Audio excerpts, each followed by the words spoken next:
Hi there, welcome to today's devotional. I'd like to read a few verses from Isaiah 35. It's where it says, the wilderness and the dry land shall be glad. The desert shall rejoice and blossom like the crocus. It shall blossom abundantly and rejoice with joy and singing, and they shall see the glory of the Lord. It says, waters break forth in the wilderness and streams in the desert. Now, where then does God choose to send the rain? Right? It's not in the well-watered places. It's not in the lush green places, right? Where does he choose to send it? In the wilderness, right? In the desert. What does a desert mean to you?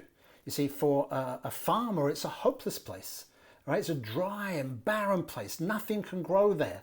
And it may seem like that to us as we kind of look out on the spiritual landscape of our nation today or in our cities, with all that's happening, we can feel like it's hopeless. It may just look spiritually barren. Maybe you feel that way about your neighborhood, about your workplace, or even your family, where people might seem resistant or even antagonistic towards God and spiritual things. It might seem to you, nothing can grow there.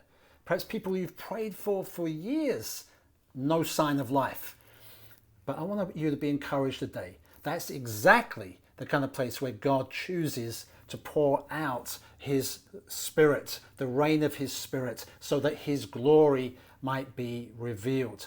And the thing about that is, when the rain comes to the wilderness, it can happen so quickly, can't it? It happens so suddenly. Suddenly there's an oasis. Overnight, all these plants grew up. Where did these all come from? And that's why we're praying for revival. We're praying for the spiritual rain to come, for God to pour out his Spirit, his Holy Spirit in these desert places. But here's the thing.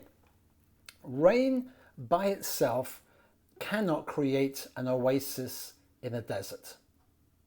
All right? Rain by itself will not produce a paradise, an oasis, right? Rain falling on hard, dry ground does not produce vegetation and fruit. What else needs to be present in the ground for that to happen? Seeds. That's right, seeds. It's when the rain comes into contact with the seeds that life is then awakened in them, and then suddenly they begin to sprout and to grow. That's why the Apostle Paul said to Timothy, preach the word, preach the gospel in season and out of season, right? Keep sowing seed, even in those desert places, right? Even in the winter seasons, right? Don't grow weary of doing good, Paul says to the Galatians, because you will reap in due season if you don't give up. So, your words and actions may feel like they're just falling on deaf ears right now. It's like seed on hard ground. But I want to encourage you today, don't stop, all right? All it needs is for the rain to come and it can change everything, right? What seems kind of hopeless and impossible to you right now can be transformed in a moment. And that's why we need to keep on reaching out to people all the time, sowing seeds, through our words and actions. And at the same time, praying for revival, praying for the rain to come. We need both, right? We need both.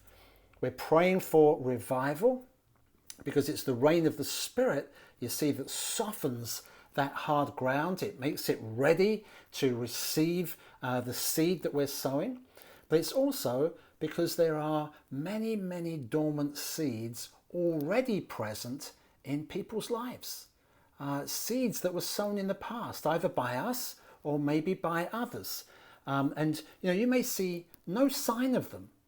But then you would never know, would you, the dormant seeds, the masses of dormant seeds that are lying there in the desert places. And yet when the rain comes, wow, who knew? So let me finish just by quoting R.B. Jones in his book Rent Heavens. All right, this is what he said. Just a little illustration here. It says a few years ago, a warm current called El Nina, which usually comes before Christmas, swept southward along the west coast of South America in greater volume than ever before.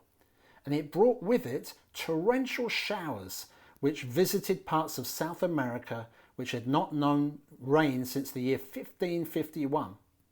El Nina turned thousands of miles of desert into paradise in an incredibly short time, as it caused millions of hardy seeds which had lain dormant in the ground through decades of drought to sprout and grow with incredible vigor.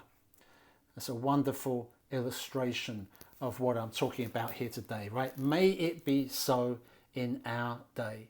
May God turn our wilderness into a paradise. But you know, we need to play our part too. All right, so let's keep sowing the seed and let's keep praying for rain.